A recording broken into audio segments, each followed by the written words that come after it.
Hi, I'm Valerie Espinosa, your Santa Fe County Clerk, and I'd like to welcome you back to another edition of our program. And today we have a distinguished guest who's done a lot of work for the state of New Mexico, and I'm learning lots about him, and that is Senator Phil Griego. Of course, I've known you forever, but I'm just learning about your background, your education, and I didn't realize you were an attorney. Yeah, well, I've got a law degree, and I graduated from Antioch School of Law in Washington, D.C. While I was going to school, I worked for Senator Pete Domenici, and which was a great learning experience. And Sure. we were involved in some of the hearings there with the Watergate hearings at the time. That just shows you how old I am. And but it was a great experience. And Senator Domenici has always been a great friend of mine, and was like my dad when I was in Washington D.C. Because Janie and I went there. We'd never been to a big city, so. We were living in Falls Church, Virginia, and working with the senator, and it was a great experience. And then I came back and went to work for the prosecutor's office. Eloy Martinez was the prosecutor. I worked on the riot trials. I remember that. And then opened up my title company, and I had a title company here for a long time, and it was called Lawyers Title Insurance Company. And we did a lot of real estate transactions, a lot of real estate law, a lot of development transactions there at the title company until about the year 2004 or 2005, and then I sold the business to Rio Grande Title, and thank God I did, because it was at the time when the market went south. I mean, I sold the company and then the market went south the following year, and so we were very lucky in doing all that stuff. And then in the meantime, I had been on the city council. You know that, Valerie. I was on the city council 16 years, and I was vice mayor for 8 under Sam Pick's administration. You've been around. Yeah, it's been a fun. It's been experience. It's been a good experience. I've been in politics now. I've been in the Senate 16 years. I've got 32 years in politics, and really never made a paycheck out of the political scene. When we were on the city council, we were getting paid pittance. I don't even know what the councilors get paid now, and now with the Senate, we just get per diem. We don't get any salary. I think the mayor gets about $6,000. I'm not sure. I could be wrong, but so the councilor's probably less than probably. Yeah, so it's really like nothing. Commissioner. I mean, but it's been a good experience. I've given a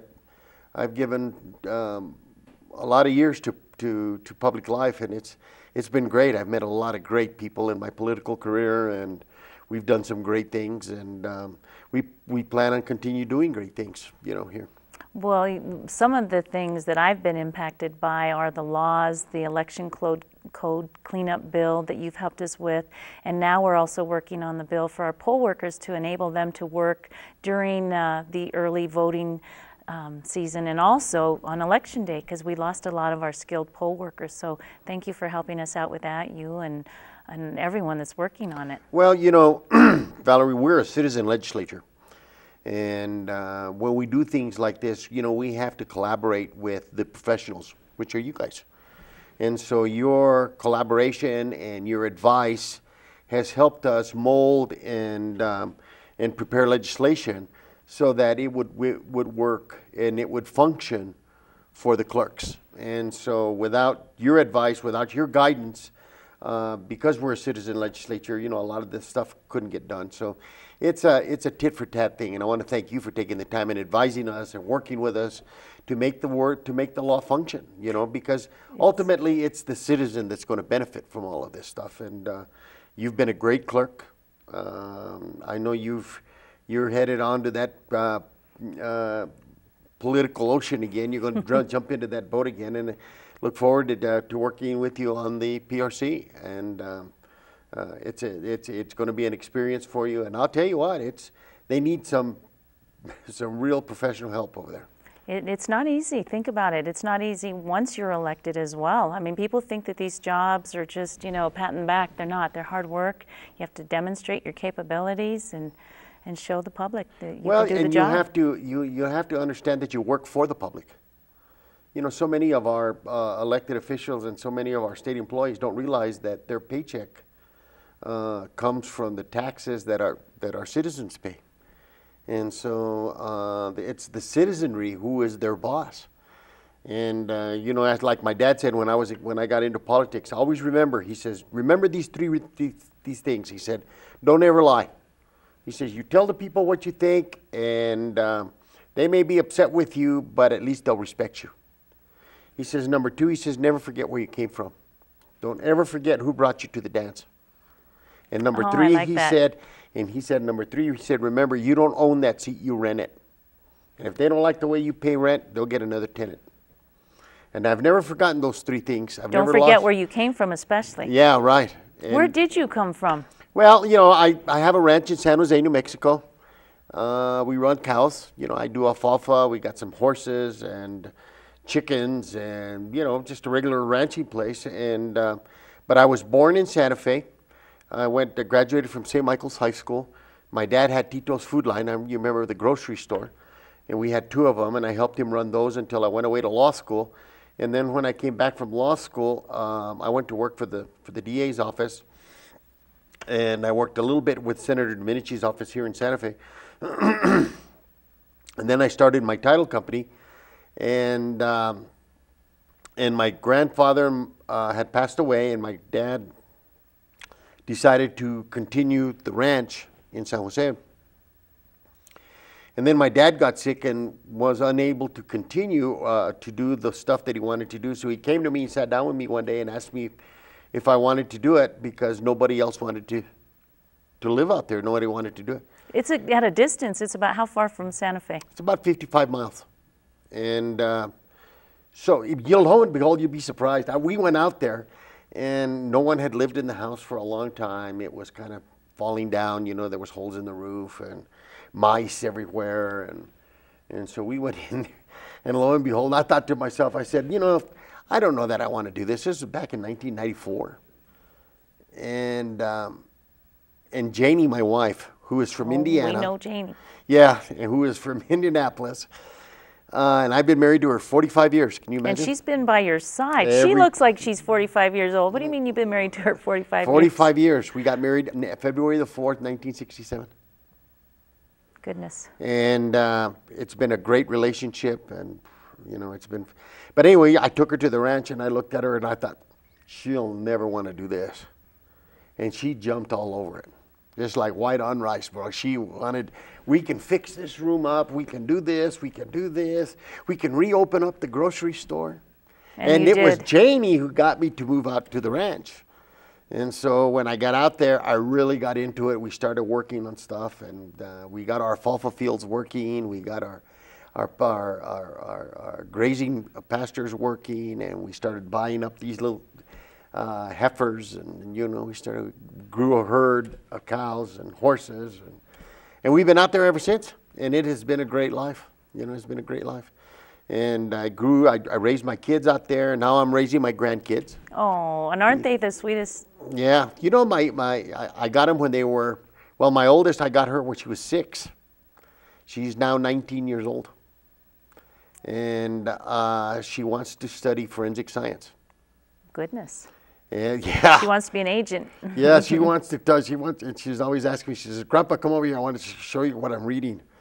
It's the mind of a serial killer. Well, you know, I'm not into that. I'm more Psycho. I'm more into Sports Illustrated and stuff like that. And then I've got Katrina, who's going to be 16 years old. She called me last night and told me that she had made straight A's. Beautiful. Or 4 A's and 1 B or something like that. And then I got Junior, Dominic, who is 14 years old, and he's a straight A student. Well, they keep you going. They do. You know, they're good kids. You know, they're teenagers. You know, and they get these teenage attitudes sometimes. And you know, JD and I, you know, we raised our kids, and now we're starting again with another family. But I thank God He's given me the opportunity to do it, because otherwise these kids would be in foster home. Sure. And so, but they've been good kids, and they're not. I was hoping that one of them would be would really want to live on the ranch, but they're mostly urban kids. You know, they want to go away to college, they want to do stuff, but I've got a great grandson. His name is Valerio. Sounds like Valeria. Yeah, and Valerio is 3 years old, and he, I think, is going to be the rancher. He wears the cowboy boots, and he wears the jeans, and he's always out in the corrals, and you know, he loves being around the animals and stuff. So I think he's going to be my rancher. So that gives you you get your hands wet every day on issues of the farm, issues of education. I mean, your kids, your grandkids are in school, and you have to look out for them. You know, I run the gamut. You know, I chair the corporations committee. What does that entail? The corporations committee entails, it's probably, I think, probably one of the most powerful committees in the legislature, because we deal with taxes, and we deal with all the business issues, and we deal with the transportation issues, highway department, roads, you know, infrastructure, highway infrastructure, bridges, and budgets. What do we do about our roads here in Santa Fe? Every time I drive home, I hit a pothole. I know it. Well, you know, the thing is that, you know, we met with the Secretary, Alvin Dominguez. I don't know if you've met him or not. He's the new secretary. At the transportation? At Highway. Yes. And he is a great guy. And we've met with him. We're working on some formulas, trying to come in and to try to maintain our highways and our bridges and our roads. I don't know if you were made aware of, just recently this week, we learned that our natural gas dropped like $2. So we're now another $150 million in the hole. And so we're going to have to try and make up all of that stuff. But working with, hopefully, the Obama administration and their highway transportation people, federal transportation people, we can get some supplemental funding in order to come in and help us put these people to work. You know that when we put highway people to work, we create more jobs than anywhere in the country, than any other industry. Because you got pavers, you got plumbers, you got people who run machines, and you put so many people to work. And it really boosts the economy. So we're hoping that we can do that. And, you know, I was driving to Taos County, Chespierdas back there, and there was the highway construction project going on. Mm-hmm. And you kind of worry about these poor guys out there. You know, some people have no respect, and they just fly by them. But that's good that you support those. Yeah, well, we support that, you know, and it's good for New Mexico. And then, you know, and then I sit on conservation, and I deal with a lot of agricultural issues and a lot of issues that deal with farmers and ranchers. And then because my kids are still in school, you know, I deal with education. You know, I work with Cynthia Nava, who's the chairman of the education committee, to make absolutely sure that our rural schools, because I represent rural communities. The biggest community I represent right now in this district right now is Pecos. That's my biggest community. As you speak of, we're going to talk about redistricting, but what district will you be running in for re-election? Right. Yeah, I am running for re-election. I just want to let the public know that I am going to be running for re-election. And my district now consists of, I think I started Panda Rey. That's nice. People know where Panda Rey is. Beautiful area. And I come down Highway 25, and I go through Pecos, and I pick up Glorieta, Canoncito. I go around El Dorado. I don't have El Dorado in my district. Did you used to have El Dorado? I used to have a couple of precincts in El Dorado. Mm-hmm. But I don't have that anymore. So I go around El Dorado and I pick up the racetrack area. Mm-hmm. And I pick up La Cienega. And then I pick up Highway 14. Mm-hmm. So I pick up Cerrillos and Madrid and Galisteo. And then I go down into Stanley. And then I pick up Moriarty, Encino. And then I go into the East Mountains, Manzano and Tajique. So those were newly added? Well, you know, they're added now, but you know, when I started back in '96, that was the area I had. I had Torrance County in those days, and I represented Torrance County for 10 years before we redistricted, and they took me away from it. And now they're sending me back to it. But I don't stop there. I go into Valencia County, and I pick up some. Yeah, I go and pick up some precincts there in Valencia, and then I go all the way down to Carrizozo. I pick up Carrizozo, the town of Lincoln, Alto, Capitan, and a couple precincts in Ruidoso. So it's a big district. It's 378 miles, I think. Compared to what it was? Top to bottom. Huh? What was it before? In mileage? Mm-hmm. It was about 400. No, in the last time when I went from Talpa to La Cienega, and it was about, you know, it was about 200 miles, 250 miles. When that happens, do you think the transition confuses the voters sometimes? Because they go looking for you on the ballot, and they're going to say, he's not here, what happened? Yeah, it does. And it behooves the representatives and the senators which we're already doing, is sending out information to the voters, letting them know and introducing yourself to them, letting them know that you're going to be on the ballot, and then letting your previous constituency know That's right. that you're not going to be there. And I think it's an obligation. It's your obligation and your duty as an elected official to let these people know who their representatives are going to be. And because they come, you know, they travel a long ways to the Capitol. Sure. And to visit with you. And when they come in and they sit down and they talk to you and they ask you for capital outlay or they talk to you about certain issues, they have to be assured that they're talking to the right person, someone who can do something for them, you know. And what I've always told my constituents is that I was never elected from a county or a district. You know, if you look at my license plates, it says state senator. I agree. Yeah, so you have to represent everyone, regardless of where you reside. You know, they come in from Talpa, they come in from Mora, they come in from all these places in there, and they sit down and I go through them, and then after I finish talking with them, you know, I tell them, you know, well, you know, your new senator is going to be this, and I call them and I set up a time, and then I walk them over to the office and I sit them down with their new senator, and I will tell the senator, for example, Senator Campos, when you get done with them, let's sit down and talk and see how we both can work together and make this thing happen. So that's an ideal situation. What we're going to do in our office is notify the voters, and that's what we're doing right now as we build the list of registered voters that are coming in and registering. What we're doing is we're going to wait, and now all the maps I think were finalized yesterday. Is that right? Except the ones that are being appealed. Right. So what we're going to do as a clerk is notify the voters. Oh, that'd be good. You know, and that's never been done. You know, that's never been done. Voters go to the, you know, and they'll call you and they say, well, you know, I wanted to vote for you, but you weren't on the ballot. Didn't you run again? And I tell them, you know, you were sent away to another area, you know. And so I think it behooves us as public officials to inform the public. The public needs to be informed. And you know, especially of where their precinct is, where they're going. And absolutely. So that's our job, and we do that for you.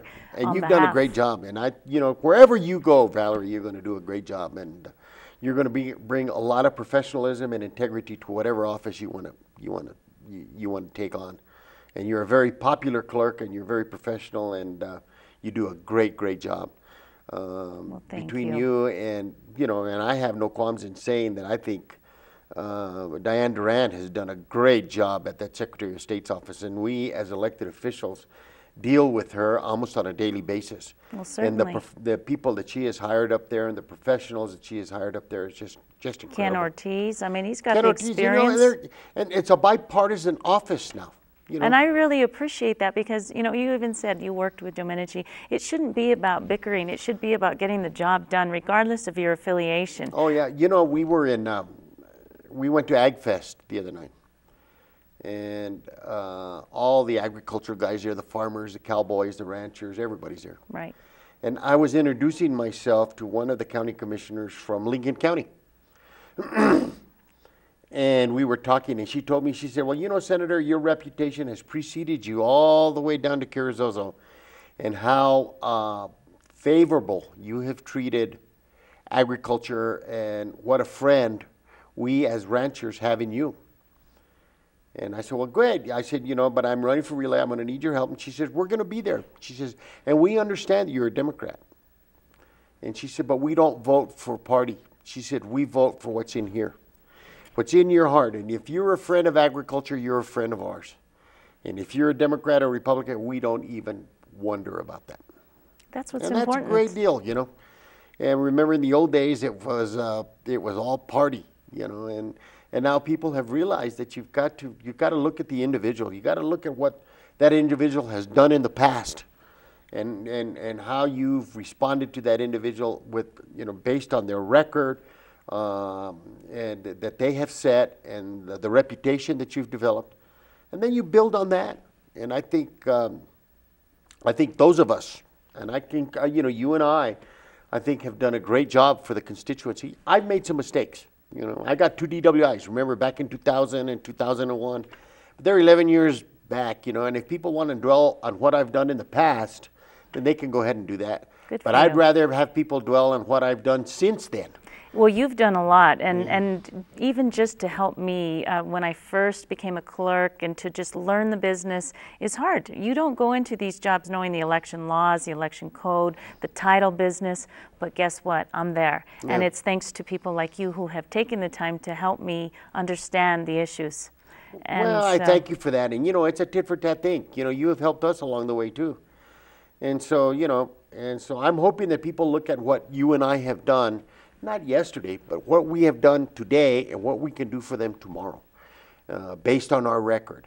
And I think if we, you know, and if we walk that straight and narrow line, and it is a straight and narrow line, and develop public confidence, I think we're going to be fine. Well, you have such a history of working on many different issues, not only, you know, the ag groups, but the DWI programs. You said you got a DWI. That people shouldn't be judging, but you've also helped to reform the laws when it comes to DWI. Absolutely. You know, we develop, I work with Ken Cravens, you know, we put the interlock bill in, you know, now they have the interlock. We've closed some of the DWI loopholes. As a matter of fact, I'm meeting with the governor today because she wants me to carry some DWI legislation for her, and we're having a DWI conference or press conference this afternoon, and she's asked me to come along and sit with her. You know, a lot of people are upset with her, but you know, I have always learned, you know, to the winner goes the spoils. You know, and she won the election. You got to respect the office and try to negotiate and compromise and communicate with her, you know. We're not always going to agree. We're not always going to agree because either of the way I principled my life or my political philosophy. But the thing is, we got to have respect for each other, you know. And this thing, calling her names and, you know, bashing her behind her back, I don't do that. You know, I respect the elected office, and I respect the official who sits in that office, and we go on with life. Life's too short. You know, I feel so sorry, right? I'm so sad, you know, about the speaker and what he's facing, but he has been a trooper. You know, he's there every day. It's devastating. And when you look at back 16 years ago when I got into the Senate, he took me under his wings and mentored me. And helped you. And I will never forget that. But that was 16 years ago. He was so healthy and vibrant, and geez, he was just everywhere. See, we never know what's wrong with us. I know. We can't be running around with a chip on our shoulder. So I think what you need to do is you need to get up every morning. Thank God that you're healthy and vertical. Ask God and thank Him for the day, and be the best you can today, because you never know what's going to happen tomorrow. And every minute that goes by, you'll never get back. And, you know, my dad was always told me, he says, always remember, he says, you know, you need God and you need Jesus. And he said, you know, and you ask him for things, but always remember, he said, he doesn't work on your time. He works on his time. And he said, God is slow, but he's never late. And he's always there. Yeah. And so it has been a good life for me. You know, I've raised, you know, we have a problem child, but that's all right, you know. Who doesn't? Yeah. Who doesn't? But you have such, I'm telling you, you just are a remarkable gentleman. I mean, you've been there, you've done it, and you've helped people. And I didn't realize you'd been doing this for so many years. Oh, yeah. When I came into the picture, I was fortunate to meet you, but I didn't realize you went way back to the days. Well, I remember the night that Janie and I saw you at Las Vegas night. Yes. Talked you into running for the clerk's office. That's right. And you were going to run for Secretary of State, I remember, and I said, Beverly. Valerie, you're like Governor King. Yeah, he used to call me Beverly. I said, Valerie, let's take baby steps. Go for that clerk's office. You did. You were brutally honest. And I said, honest. You know, you can develop a base of 33 counties, and then you can look at a bigger, and here you are. And it's been a remarkable journey getting, you know, the office organized. We have great staff, just like you do. I was impressed to watch you in action yesterday when I sat in for the renewable energy credit. Yeah. And I watched Andrea. I watched you. You conducted that meeting, and you said, "Okay, we're going to be on time. And if the rest of these guys aren't here, we're going to table it and move on." And because you can sit in those committee meetings waiting around for an hour and a half. Well, you know, one of the things that I've learned, and I learned this from the speaker, you know, these people take time out of their day to come to the Capitol to listen to a piece of legislation, either to speak in favor of or in opposition. And you got to respect that time. You know, they have businesses, they have kids to take care of, they have dinner to fix, they have miles to travel. And if you don't respect that time, then people get upset. And remember, they need you so much. That's right. So I can appreciate that, especially when we're waiting and I've got to get back to the office. Oh, I know it. Well, I do too. I've got the conservation committee waiting, so. And I know, I thank you for taking the time to come here. You're so busy. But what I wanted to ask you too is about the budget. You know, you read in the paper and you hear that they're balancing the budget. You heard it on the opening day of the session. How do you get there, and is it really indeed balanced at this point? Well, right now it's not balanced. I didn't think As a matter so, of but why fact, would they say we're it short was? $150 million, another $150 million. So we have to craft the budget because we have to balance the budget. And so we have to craft the budget in such a way so that we can look at either, number one, raising taxes, which is not something I really look to do, because in this economy, raising taxes, I think it's crazy. You drive more people out of business, and you hurt more people by doing that. But I think, you know, we have given away so many tax credits to industries that are no longer valid, but they're still using them, and they haven't come before the legislature to prove that it's still working for their industry. And I think what we're going to need to do is we're going to need to do away with a lot of those tax credits. And if we're going to increase, if we're going to pass a tax increase, then we need to do away with a tax credit so that it's revenue neutral. And I think that's where we're headed in order to balance this budget. Because, you know, we have to develop new revenue streams. And I think by taking away those tax credits, I think that's what we got to do. And I have another question for you before we have to close, about what do you think about the governor's proposal to require, you know, what does she say, from the first through the third you learn to read, from the third through the rest of your life you read to learn. I have a granddaughter that's in the 3rd grade right now. She can read, but do you think they should fail or keep them behind? Because no. I don't either. I think what they need to do is they need to tutor these kids, because a lot of these kids come from broken homes. A lot of these kids come from homes where English is not spoken. And I think these kids need to be tutored and sent on. You know, keeping a child behind, even in 3rd grade, that's detrimental to their future. Oh, absolutely. And it really just, it saddens me to think that is a possibility, because it just destroys their confidence. And, and kids can be very, very mean. You know how kids are. Bullying. I mean, we were the same. Bullying. You know, you didn't pass the 3rd grade. You're there in the 3rd grade, and you're already 7 years old. You're still in the 3rd. You know, kids can be. You know, we were like that when we were kids. And they're worse now. Oh, I know it. I know it. And so I think what you got to do is work with the kids and do all that stuff. And we have the time, and we can put the money into doing that kind of stuff. You know, tutoring some of these kids is critical. You know, the governor says these kids are our future. Well, let's work with them. Exactly. Let's not destroy their future. Let's not destroy their confidence. And so. Well, I'm very, very impressed, and I really appreciate you coming here and learning about you, learning about all you've done, and you continue to do a good job for us, and I really appreciate it again. Well, Valerie, thank you very much for bringing me on here, and I'd like to come back again, you know, just to let you know what's going on in the session and where we are from where we've been. From today forward, and maybe before we end, maybe we can do this again. Yes, and I want to wish you lots of luck on your re-election. People are fortunate to have you as their rep. Well, I thank you. Or their senator. Yeah, and I wish you luck on your election to the PRC. It's going to be it's a big area. It's a big campaign. It's my backyard. Yeah, it is, and you're going to do very well. I'm sure of it. And I just want to let the people know that I am running for District 39, and my district has changed a little bit. But here in Santa Fe County, I still have Glorieta, Cañoncito, and I have the racetrack and La Cienega, and Cerrillos in Madrid and Galisteo. And so I asked for their help again. I'd ask you to look at my record, and if there's any possible way that you can see to voting for me, I sure would appreciate it. And if anybody wants to talk to me about any specific issue, I'm available. Great. That's the kind of public servant you need and you want.